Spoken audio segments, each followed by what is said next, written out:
Fala galera, que satisfação imensurável estar aqui mais uma vez com vocês. Eu sou Leone Gomes e estou apresentando o Econopapo. Vamos nessa!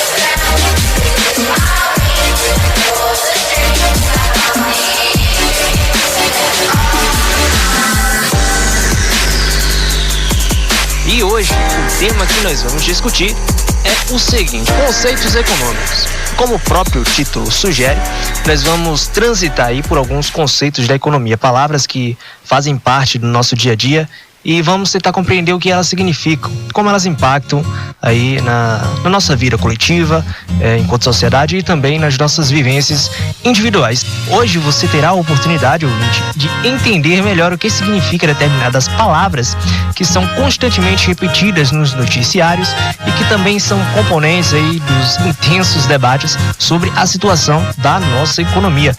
Para isso, eu conversei com dois estudantes magníficos aqui do curso de Economia da Universidade Estadual do Sudoeste da Bahia. Participaram da entrevista Isa Emanuele Bispo de Carvalho e Paulo Henrique Luz de Oliveira. Agora nós vamos conferir o que disseram os dois futuros economistas. Vamos acompanhar essa conversa.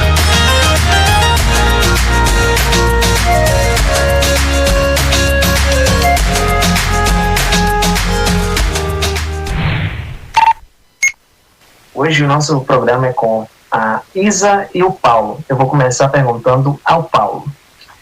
Paulo, o que é inflação? De onde vem e o que causa? Você poderia me responder?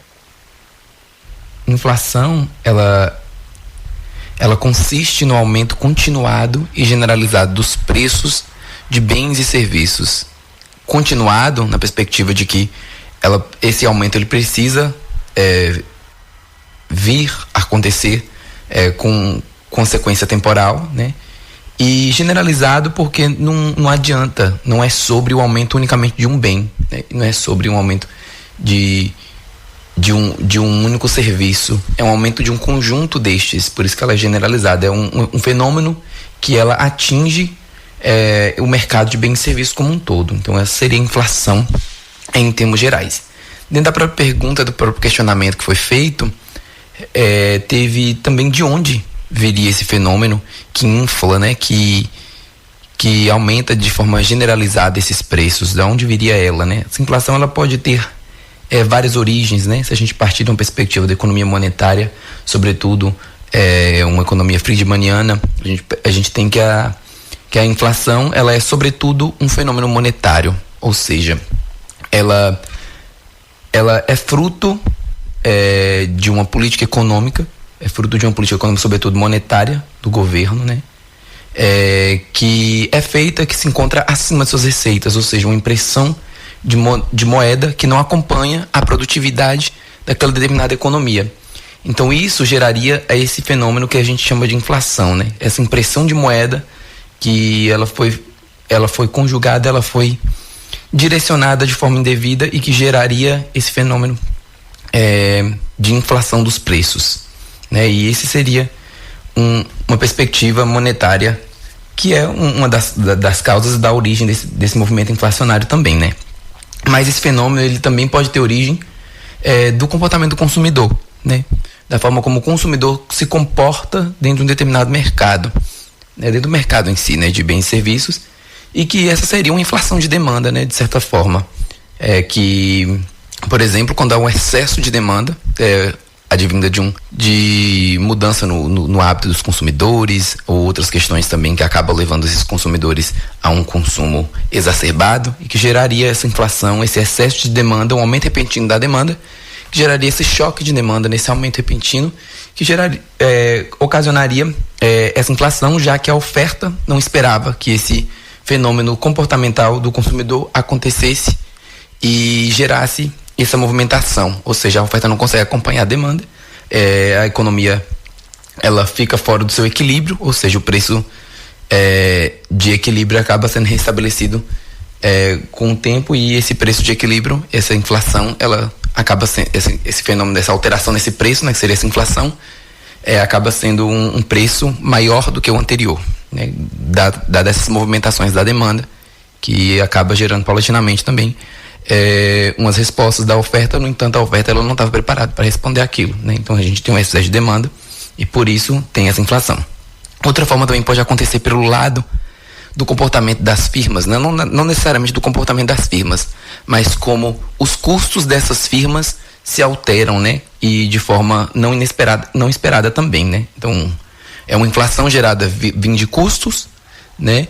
Dadas essas questões dos condicionantes da oferta, né? E aí a gente pode ter esses choques de oferta também, que pode vir a ocasionar esse movimento inflacionário na economia, né? Já que o aumento dos custos de produção inesperado, ele leva sim ao aumento dos preços, né? Já porque esse aumento dos custos poderia vir dos insumos necessários para a produção, né? Então o aumento do preço desses insumos geraria também condicionalmente o aumento dos preços gerais da economia também, né? E que geraria também essa inflação. Então, uma dessas origens também pode ser, por exemplo, o aumento dos salários, né? Que pode eventualmente também proporcionar esse aumento aí, gerar essa inflação, né? Vindo de uma inflação frente aos custos. E não menos importante, mas a gente tem um condicionante aqui que ele é um mix, né? A chamada inflação psicológica, que ela pode advir das firmas, mas ela também pode advir do comportamento dos consumidores, né? Mais uma vez, né? Quando um fenômeno ele é previsto, né? Na verdade, está nas perspectivas de que algo iria acontecer, mas esses agentes econômicos antecipam esse fenômeno. Por exemplo, famílias estocando alimentos, ou empresas tomando outras decisões pensando que vai acontecer um movimento inflacionário no futuro. Mas o que acontece, na verdade, é que elas adiam o que aquele fenômeno provavelmente iria acontecer, ele acontece de forma mais cedo. Então elas tornam crível uma inflação que talvez nem aconteceria, mas pelo movimento especulativo, pelo movimento de perspectiva de que iria acontecer um determinado evento, eles tornam aquele evento verdadeiro. E isso seria a própria inflação, né? Então a gente consegue perceber essas origens. Então, sobre inflação foi isso, né? Sintetizando aqui, a inflação ela pode ter origem em questões advindas da oferta, da demanda, né? Ou seja, ela vem de como esses agentes econômicos comportam dentro do mercado, né? Dentro de uma sociedade e do mercado capitalista. E isso também não vem só apenas desses dois agentes, né? Firmas e consumidores, mas também vem dos governos, né? Da forma como eles conduzem as políticas econômicas. Isso também pode gerar a determinados erros e que proporcionariam também esse movimento inflacionário. Agora eu retorno para a Isa e pergunto, né, Isa, por que a variação na cotação de moedas internacionais, como, por exemplo, o dólar, é tão comentada no noticiário, né? Qual é, de fato, a importância delas? Falar de cotação de moeda internacional é estar falando sobre câmbio, né? Estar falando sobre a taxa de câmbio, que é essa relação de preço que vai ser existente entre moedas, né, de mercados diferentes. E assim, vai definir o preço de uma moeda tendo outra como referencial, né? O preço da moeda nacional em relação à moeda estrangeira. Assim, o Brasil ele tem uma taxa cambial flutuante, né? Ou seja, esses valores são definidos pela lei da oferta e da procura. Assim, a cotação de moeda ela vai sofrendo variações, né? Então, ela sofre variações de acordo com essa lei, também de acordo com fatores assim econômicos e políticos, né? Mas por que ela é tão comentada no noticiário? Ela é comentada pela sua importância no comércio internacional, seja na exportação e importação. A valorização e desvalorização vai estar influenciando na importação e na exportação, seja ante o investimento, né? A questão do investimento, ela vai ser influenciada pela variação do câmbio. Sabemos que o investimento ele também é influenciado por outros fatores, mas também é influenciado pelo câmbio, né? Os investimentos que são estrangeiros, né? E a questão do turismo. O turismo, se você decide realizar uma viagem, né? É importante estar de olho nessa variação, né? Da cotação, porque você vai necessitar estar despendendo, né, uma determinada quantidade da sua moeda para a realização da compra da moeda daquele determinado país, né? Porque ao estar lá você vai ter que vai realizar uma transação, necessita estar com a moeda daquele determinado país. Então, basicamente, é por isso que é comentado no noticiário, né? Por causa do comércio internacional, dos investimentos, da questão do turismo, né? Paulo, qual é o conceito de investimento na academia econômica e como ele se diferencia, né, do conceito aplicado aí informalmente no dia a dia?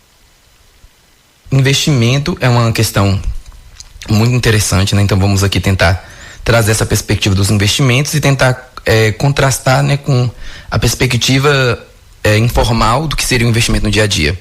O investimento, ele é, sobretudo, um agregado macroeconômico, né? Então, ele é um grande agregado macroeconômico e ele é uma faca de dois gumes, né? O investimento, ele é um grande determinante da demanda frente aos multiplicadores keynesianos, então ele tem essa grande importância, sobretudo, na correlação da identidade da poupança e das formas que a gente consegue relacionar isso com a propensão marginal a poupar dentro de uma determinada sociedade, né? E ele também é um determinante da oferta, né? Já que os investimentos, eles estão, de certa forma, relacionados com a produtividade dos fatores de produção e como essa produção ela pode ser impulsionada por esse fenômeno dado investimento. Então, o investimento, ele impacta o produto de uma determinada economia por esses dois lados, né? Ele é tanto um determinante da oferta quanto um determinante da demanda e ele gera esses efeitos muito interessantes. Mas o que seriam esses investimentos, né? Investimentos, é importante a gente entender que os investimentos, muitas vezes as pessoas têm a ilusão de que o investimento ele seria apenas um alocamento, você aloca um determinado recurso, mas elas não conseguem visualizar esse alocamento de recurso como uma despesa. E investimento, ele é, em suma, uma despesa, né? Ele é um dispêndio de recursos, sim, né? Ele é uma aplicação, mas ele também esse dispêndio, essa despesa, ele também é contabilizado com uma perspectiva de custos também. Então, o investimento, ele não é apenas essa perspectiva do retorno, né? Então, é um gasto, ele é uma despesa e que geraria essas questões futuras, né? Então, o investimento, ele é uma despesa que será utilizada futuramente na produção de outros bens e serviços. Então, basicamente, seria essa perspectiva futura, né, especulativa também. E dessa forma, né, o investimento ele está diretamente vinculado aos recursos produtivos de uma economia e, portanto, ele abre diversas possibilidades para a produção, como eu já havia citado, essa relevância dele e essa determinância do mesmo do lado da oferta.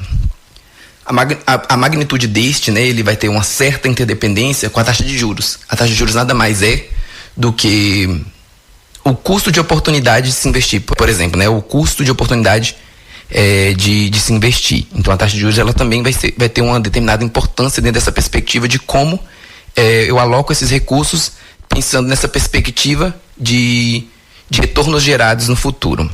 Então, essa magnitude vai depender de como essa taxa de juros ela é associada a esses financiamentos e de como essas expectativas das pessoas são relativamente uma determinada situação que geraria esses retornos futuros.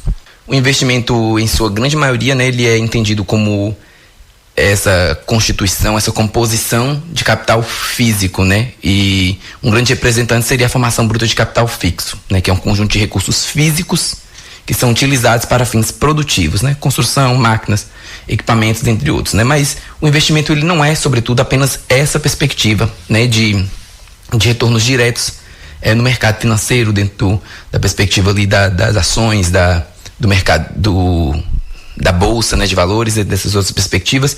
O investimento ele pode ser visto também como o seu papel importante como determinante, como um instrumento público, né? o investimento público seria este.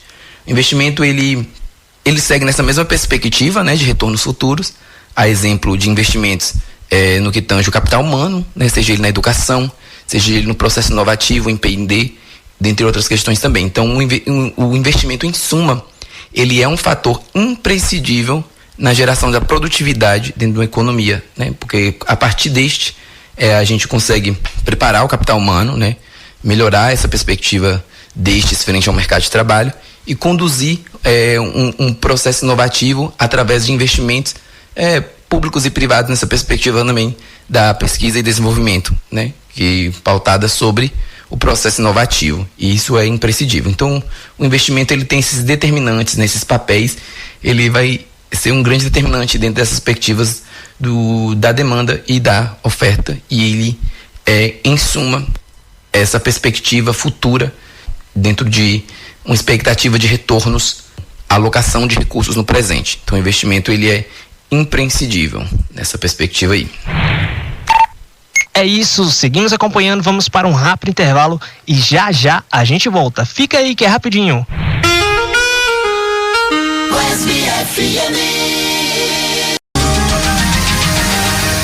E estamos de volta no nosso intervalo rapidinho. Agora nós vamos voltar a acompanhar a conversa que eu tive com a Isa Emanuele e com o Paulo Henrique. Vamos acompanhar.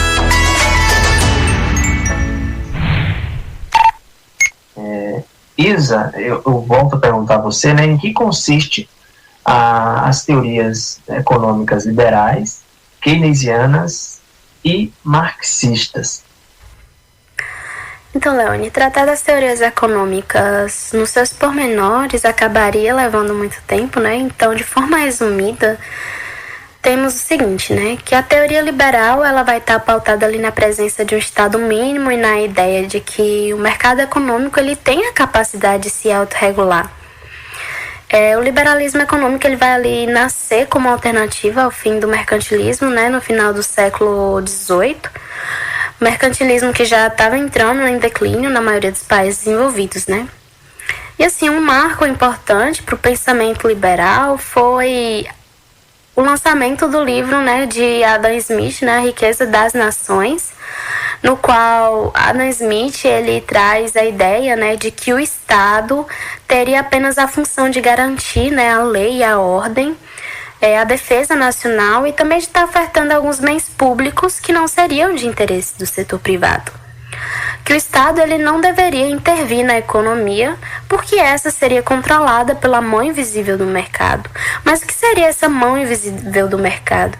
É um termo que ele mesmo introduziu, né, para se referir a uma espécie de interferência natural que o mercado exerceria na economia, né? Então, assim, seria uma espécie de mecanismo básico que forneceria condições para o funcionamento do livre mercado. Aliás, a partir dessa ideia que vai surgir aquela expressão laissez-faire, laissez-aller, laissez-passer, que significa deixar e fazer, deixar e passar, deixar ir, deixar passar, que é algo que demonstra, né, essa naturalidade dos acontecimentos, né, dessa interferência natural. Entre as ideias liberais tem que os países, eles devem focar na produção e comercialização internacional, né, dos produtos que possuem vantagem comparativa em relação aos outros, né. Também tem o reconhecimento, né, da propriedade privada, a questão do livre mercado, que vai estar ali fundamentando na lei de oferta e da demanda, né? E também o Estado mínimo, em que o Estado, ele não deveria estar interferindo em nenhum ponto, né, em nenhuma esfera da economia, né? Como preços, salários, trocas comerciais, ou tentar corrigir falhas, né? Naturalmente, o mercado corrigiria essas falhas, né? Segundo essa teoria. Entre os pensadores a gente tem ali Adam Smith, Thomas Malthus, David Ricardo, que falam, né, sobre os aspectos que devem ser levados em conta na teoria liberal. Quando a gente trata, né, sobre a teoria keynesiana, a gente trata tem que partir do ponto, né, do livro, né, de John Maynard Keynes, né, a Teoria Geral do Emprego, do Juro e da Moeda, que ele lançou lá em 1936, né, pós-crise de 29, né.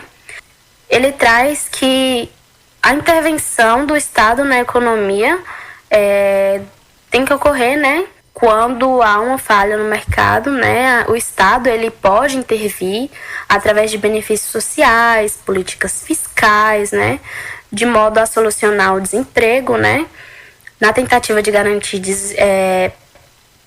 o pleno emprego, desencorajando o entesouramento, né, em proveito das despesas produtivas por meio de uma redução da taxa de juros e incrementos dos investimentos públicos, né. Como a economia, né, passava, né, por uma recessão, e o desemprego e a falta de confiança fazia com que os empresários não investissem, e assim ia gerando, né, mais recessão e mais desemprego, desaguando assim num ciclo vicioso. Então, Keynes ele aponta a necessidade de se criar uma demanda artificial para romper esse ciclo, né, que ocorreu aí a partir da década de 30, né, com a crise de 29, e que a demanda por produtos de uma economia é influenciada não só pelas decisões privadas, mas também, né, governamental. Em essência, Keynes ele trazia, né, a interferência do Estado para resolver esses desequilíbrios no curto prazo. Tanto que ele tem uma frase bastante famosa, né, que é: no longo prazo estaremos todos mortos. Mas qual seria, né, a diferença entre o keynesianismo e o liberalismo? Seria basicamente isso, a questão da interferência do Estado, já que o liberalismo ele defende que o Estado não interfira, né, ou interfira o mínimo possível na economia, né, deixando o livre mercado se autorregular por meio da mão invisível. Já Keynes aponta, né, a necessidade da atuação do Estado na economia. Em relação às teorias, né, marxistas, teoria marxista, né, é baseado, né, nos escritos e nas ideias de Karl Marx e Friedrich Engels, que traz um conjunto de teorias econômicas, filosóficas, né, políticas. E aí ele vai desenvolver a partir aí da filosofia de Engels, né, do materialismo filosófico francês do século XVIII e da economia política inglesa do início do século XIX, né? Então, assim, com o lançamento de O Capital, né, que Marx traz, né, parte da teoria do valor-trabalho da escola clássica inglesa, né, ele vai desenvolver um conceito de mais-valia com o tempo excedente, não pago, né, fonte de lucro, do juro e da renda da terra. A partir da teoria da mais-valia, Marx ele vai analisar, né, o processo de acumulação de capital do sistema capitalista. E aí ele vai mostrar, né, uma correlação entre crescente acumulação e concentração de capital, né? E ele vai falar assim que essas situações causariam eclosão, né, das contradições básicas dos sistemas. Ou seja, né, que a partir disso o próprio sistema ele teria contradições internas, né, que acabaria por ocasionar no seu declínio, né? Então, é basicamente isso. Paulo, o que é, Paulo, superávit e o déficit primário? Como isso impacta aí sobre as contas públicas, né? Bom, né, superávit e déficit primário. E aí eu vou aqui partir da perspectiva do superávit, e o déficit seria basicamente o primo oposto, né, do superávit, né? O superávit primário, ele nada mais é do que quando as receitas superam as despesas de uma determinada economia, né, dentro de um determinado país. Então, o superávit primário, ele quando a gente tem uma receita maior do que as despesas previstas para aquele período. E isso é desconsiderando o pagamento e os juros da dívida daquele país. Então, esse seria o superávit. Ele poderia ser um grande indicativo na perspectiva de que esse país ele está compromissado e disposto a manter os seus recursos de forma a conseguir liquidar as suas dívidas, né? Isso que torna um país um pouco atrativo. O déficit seria basicamente o oposto, né? O déficit primário, também desconsiderando a questão do pagamento das dívidas, né? Dentro do seu cálculo, mas o déficit primário seria quando as despesas elas superam aquelas receitas daquele determinado período em questão. A depender desses resultados, né, orçamentários de déficit ou superávit, a gente consegue perceber, né, e apontar a consistência entre as metas políticas, sobretudo macroeconômicas, né, ou políticas econômicas, e a sustentabilidade da dívida, como havia citado lá na questão do superávit. Então esses resultados eles conseguem me dizer a perspectiva daquele determinado país frente à sustentabilidade da dívida, né? Se aquele país está compromissado em conduzir a direção do seu país, a direção da economia, de forma a conseguir liquidar aquelas dívidas anteriormente realizadas, né?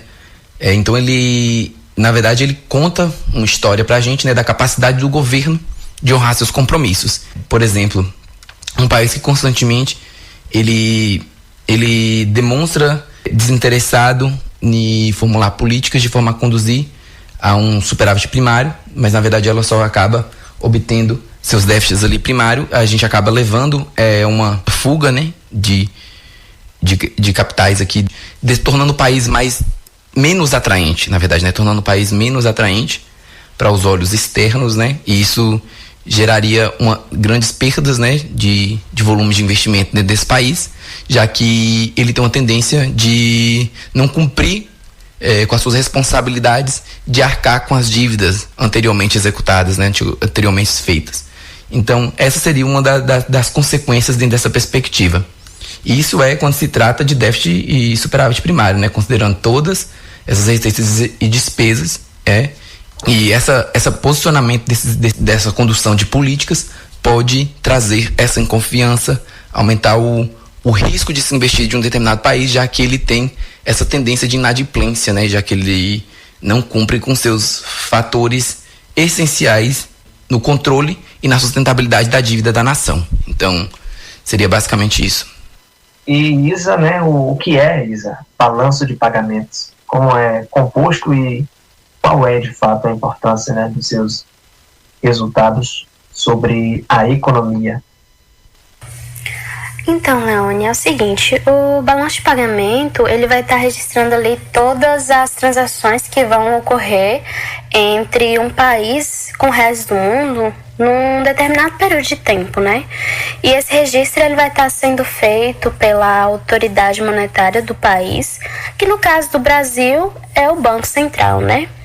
E ele segue o critério da partida dobrada, ou seja, para cada registro vai estar tendo uma contrapartida, né, com o sinal contrário. O balanço de pagamento, ele tem por estrutura, né, o registro de transações correntes, conta capital e conta financeira. Dentro das transações correntes vai estar ali a balança comercial, a balança de serviços e rendas e também as transferências unilaterais. Dentro da balança comercial tá as exportações e importações, né, de bens com os parceiros comerciais. Na de serviço vai estar a contratação de serviço entre países e também vai estar a renda, né, e esses rendimentos aí vão incluir os recebimentos de juros, de dividendos, salários, né? Já em relação às transferências unilaterais, vai ser transferências de mercadoria ou moeda que não vai ter, né, a contraprestação por parte do beneficiário. Exemplos de transferências unilaterais, a gente tem as doações, heranças, reparações de guerra. Já na conta capital, vai estar agrupada, né, as operações de capital em que os ativos financeiros eles vão ser transferidos de forma unilateral e aí entra perdão de dívidas externas, transferências de patrimônios de imigrantes, donativos. Também vai considerar, né, as aquisições ou vendas de ativos que não são financeiros, né, e não produzidos, no caso, marcas, patentes, direito de autor. Já na conta financeira, vai estar abrangendo todos ativos financeiros, né, como questão do investimento direto, investimento de carteira de estrangeiros, né, ou de cidadãos nacionais. Também vai registrar entradas e saídas monetárias do país, né? E tem a parte direcionada para erros e omissões, que é uma parte que vai ser uma espécie de correção de erros, né? E omissões das apurações dos valores de cada um dos componentes, né? Esses erros eles podem acontecer devido à questão da alteração das reservas internacionais, né? Do país, que não acabaram por não ser detectadas, não foram percebidas, né? Pela autoridade monetária. E depois vem os resultados, né? Aí a gente tem a conta a ver, né? Que vai ser onde registra as reservas internacionais do país, né? E assim, qual a importância, né? Dos resultados do balanço de pagamento sobre a economia? É que por meio dela, a gente vai poder analisar a economia, né, em relação à capacidade do país em fazer um comércio, né, em transferir capital, em estar investindo com o resto do mundo. E também vai contribuir, né, para a definição de políticas econômicas, como, por exemplo, a manutenção da taxa de juros, a intervenção no mercado de câmbios e a variação no valor da tributação, por exemplo. É basicamente isso. Então é isso, eu queria agradecer a participação dos dois colegas aqui, que brilhantes, né, com excelentes colocações. Eu agradeço muito a Isa Emanuele e a Paula. É isso, galera. Esse foi o nosso programa de hoje, o nosso Econopapo. Eu quero agradecer aqui a participação brilhante dos convidados, agradecer ao Paulo Henrique pela participação, mandar um abraço a ele, agradecer também a Isa Emanuele e um abraço a ela. Ambos foram brilhantes, sensacionais, estão de parabéns.